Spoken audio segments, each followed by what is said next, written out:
Sveiki visi prisijungę. Šiandien mes kalbam apie labai svarbų gyvenimo laikotarpį, apie paauglystę ir kalbam su jauna, bet labai aktyvia psichologė, kuri aktyviai domisi šiuolaikinė psichoterapija ir žada pradėti ją mokytis, Guostė Neverauskaitė. Ir mes kalbam apie labai svarbius aspektus paauglystėje, apie draugus, apie seksualumą, apie žalingą elgesį, galim taip sakyti, arba įpročius, arba dar tik tai elgesį, ir kalbam apie fenomeną, kurį paaugliai gali naudoti šitam savo gyvenimo laikotarpį, apie tyrinėjimą paauglystėje. Ir tu pasiūlėjai, Guostė, šitą temą ir aš noriu tavęs paklausti, kodėl tau tai atrodo svarbu, kodėl tu pasiūlėjai šitą temą. Taip, tai sveikinuosi su visais, labas vakaras. Ir iš tikrųjų, man atrodo, tai yra ypatingai svarbu kalbėti apie tyrinėjimą paauglystėje, nes pats tas žodis, pats terminas tyrinėjimas, mano nuomonė, yra ko netinkamiausias žodis siekiant apibūdinti paauglystės raidos etapą, kuomet mes mokomės pažinti save, savo aplinką ir susiformuoti tam tikras ribas, kur jau jau man būtų diskomfortas peržengti. Ir tas neretai tyrinėjimas, tam tikros elgesio ar vertybinės ribos atrandamos bandymų ir klaidų metodu neretai paauglystėje, kuomet išbandom, atrodo, neaprėpiamą galimybę bendravimo modelių, reakcijų, kūno pažinimo būdų ir išragaujam visą galybę uždraustų vaisių. Tai kitaip tariant, paauglystėje siekiama suprasti ir sukurti savo tapatumą, tai yra pasaulėžiūra, vertybės, tikslus. Ir neretai paaugliai, kame yra tokia kaip ir problema šito tyrinėjimo, tyrinėdami linkę pasiduoti aplinkos įtakai, spaudimui, svetimų žmonių lūkesčiams ir dėl to peržengia savąsias ir dėl to iš tikrųjų patiria nedidelę kančią. Tai apie tai kalbėti svarbu siekiant padėti paaugliams atrasti saugius būdus, sveikai tyrinėti ir atrasti save. Ar pati esi darius tai? Tikrai taip, visada labai stengdavausi tyrinėti, ieškoti ir nusibrėžti tai, kas man jau būtų, sukeltų diskomfortą ir neperžengti tos ribos.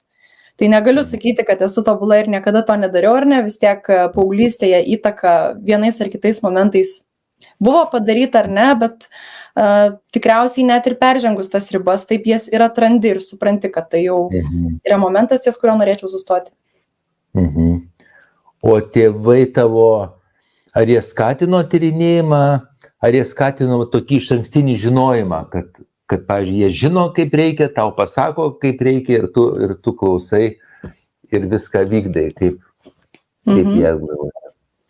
Mano tėvai tikrai skatino mane tyrinėti ir kvietė dalintis tais tyrinėjimais ir sukūrė aplinką, kurioje aš nebijojau tuo pasidalinti ir pasitikėjo manimi ir mano kompetencijom, gal tokiom pavadinkim, mano nuojauta, kad galiu save apsaugoti. Ir jie tai darė pakankamai protingų būdų ir iš tikrųjų labai siūlau tėvams susipažinti su savo vaikų draugais ar neypatingai paauglystėje, kad bent susidaryti vaizdą, kokie žmonės tą jūsų vaiką supa, kad būtų galima įsivaizduoti maždaug koks tai laisvalaikis, kokios pokalbio temos ir maždaug, pagal tai susidaryti vaizdą apie paauglio gyvenimą. Jau perėjai apie draugystę, tai gal mes tada ir pasmulkinkim šitą temą. Draugystė šitam amžiuje yra ypatingai svarbi, visokia draugystė, taip, tai gal apie ją dabar. Tai tikriausiai, kiek ir iš savo paauglystės atsimename ar matome savo paauglius augančius savo ratuose ar savo šeimose, tai žinome, kad paauglystėje atsitraukiama tikrai nuo tos šeimos, nuo artimųjų ir daugiau laiko investuojama į naujų ryšių, draugysčių kūrimą. Ir taip iš tikrųjų vyksta dėl to, kad paauglys nori kurti savo autonomiją, siekia tokios nepriklausomybės ir apskritai neretai dažniau jaučiasi priimtas ir suprastas draugų rate. Tai deja neretai šitas momentas gali būti gana toksai keblus dėl to, kad ne visada tas draugų ratas yra saugus. Ir tas ribų testavimas, autonomijos formavimas vyksta gana tokioje žalingoje ir nesaugioje aplinkoje. Gali taip vykti dėl to, kad tėvai labai bijo paleisti vaiką ir jį riboja, tada vaikas kaip ir priešinasi, maištauja. Kartais taip gali būti dėl to, kad tėvai kaip tik per mažai įsitraukia į vaiko gyvenimą ir tiesiog visiškai nesidomi jo to laisvalaikiu. Tai ką labai norėčiau pakviesti ir paskatinti daryti, tai edukuoti paauglius apie saugų draugystės tyrinėjimą.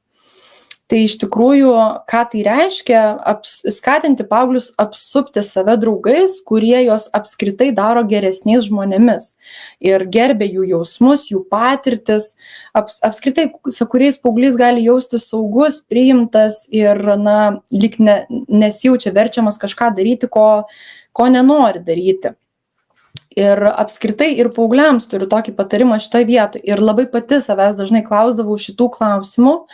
Ir man jie padėjo iš tikrųjų atsirinkti draugus. Tai tokie klausimai, ar aš noriu būti panašus į šį draugą, ar priešingai, ar aš turiu ko iš jo išmokti ir ar galiu augti kaip asmenybė šitoje aplinkoje, ir ar kažkam pasakius, kad mes panašus, dėl to apsidžiaugčiau ar nuliūsčiau. Ir atsakius į šiuos 3 klausimus ir juos nuolat savo primenant, iš tikrųjų padės save apsupti žmonėmis, kokiais mes patys norime tapti ir iš kurių mes norime mokytis arba turime ką išmokti. Ir būtent taip dar toje aplinkoje jaustumėmės ir saugesni. Tai svarbu nepamiršti, kad tiek pasąmoningai, tiek sąmoningai mes panašėjame su žmonėmis, kurie mus supa. Todėl noriu pakviesti pasirinkti atsakingai tuos draugus, nes tai tikrai daro labai didelę įtaką mūsų raidai. Primenu, kad mes žmonės mokomės iš modelių, tai ir mes visi mokomės iš pavyzdžių, kitų žmonių pavyzdžių, o paaugliai ypatingai mokosi iš kitų žmonių pavyzdžių ir iš savo bendraamžių. Jie jau pradeda nurašyti vyresnius žmonės, kitą kartą, vyresnę kartą, ir jie bando įdomiai mokytis iš tokių pačių, kurie dar nelabai moka. Tai, bet jiem būtent šitas mokymasis yra labai vertingas ir dėl to ta paauglystė yra toks sunkus laikotarpis. Tai mes turim dar kitą temą, labai labai svarbią mano galva ir šiuo metu gal net ir kontroversišką, tai yra seksualumas. Tai ką tu pasakytum apie seksualumą paauglystėje ir jo tyrinėjimą?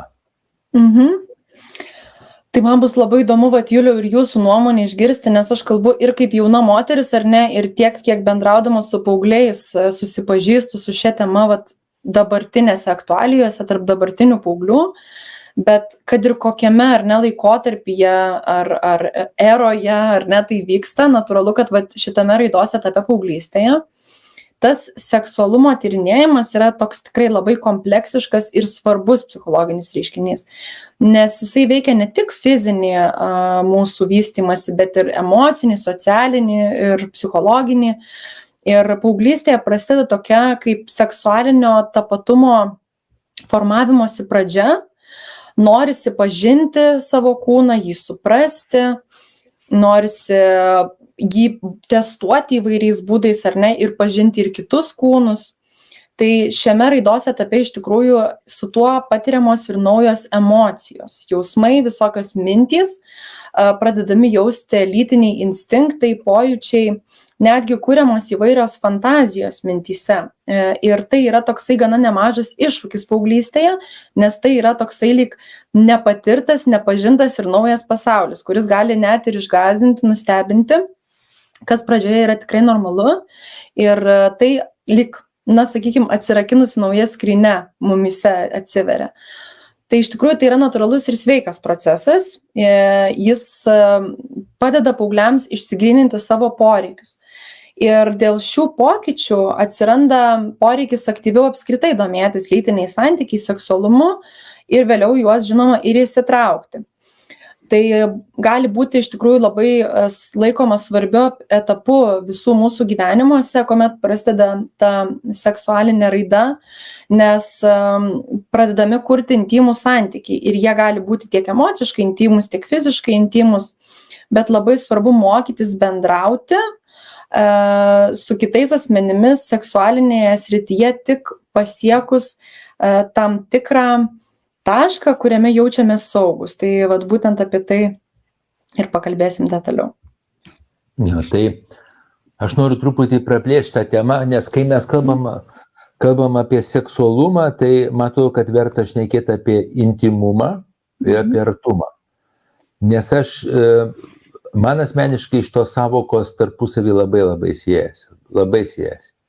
Ir ypatingai tas intimumas ir intimumo poreikis, jisai atsiranda žmogui daug anksčiau, negu kad jau suvokto labai tokios subrandinto seksualumo. Aš nežinau, kaip tau Guoste, kaip ten tavo buvo, bet man aš atsimenu savo ankstyviausioje vaikystėje, ten, kiek aš prisimenu, ten keletas metų man buvo, ir aš jau tada atsimenu, man buvo noras stebėti, matyti, galbūt liesti tos kitus, įeiti į artimą santykį su kitu žmogum, su kitaus žmogaus kūnu, ir ne tik su kūnu, bet net ir su tam tikra prasme, net ir su jo psichologija, žinai, ir kūnas kartu, ir psichologija, ir emocijos, labai ankstyvas tas poreikis būti arti kito žmogaus, tam intimesniam santykiui. Ir tik tai paskui jau galbūt paauglystėje pradžiai atsirado labai aiškus seksualumas, kada aiškiai žinojau, kad noriu dalesim lytinio santykio. Taip?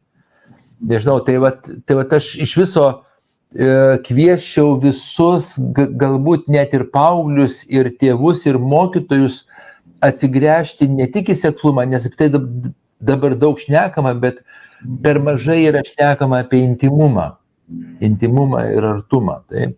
Nežinau, kaip tau atrodo šitą dalyką.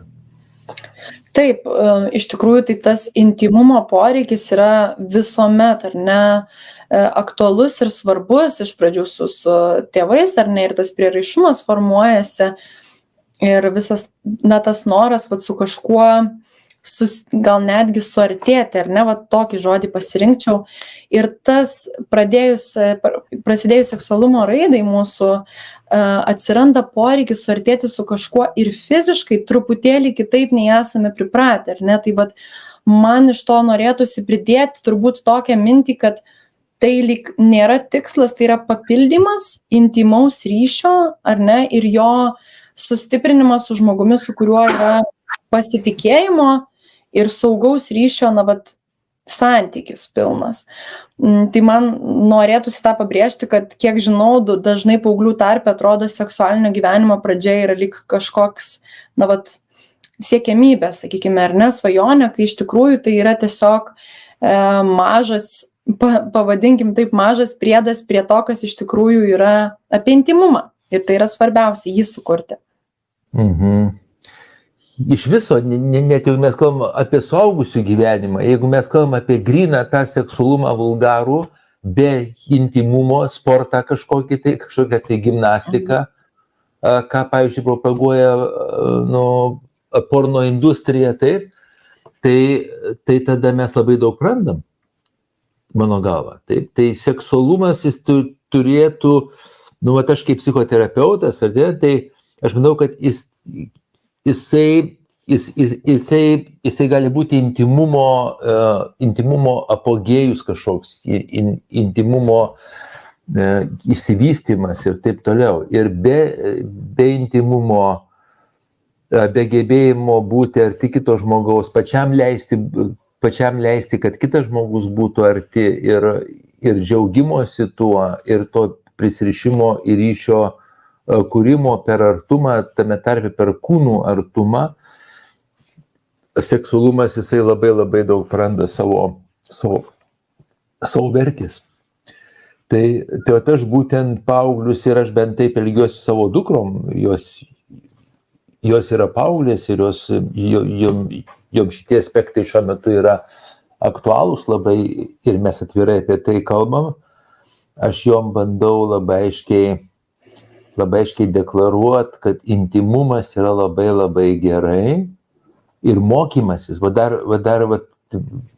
tu pasiūlėjai žodį tyrinėjimas, bet yra mokymasis draugystės to pačios, apie ją šnekėjai, mokymasis intymumo, seksualumo, paskui mokymasis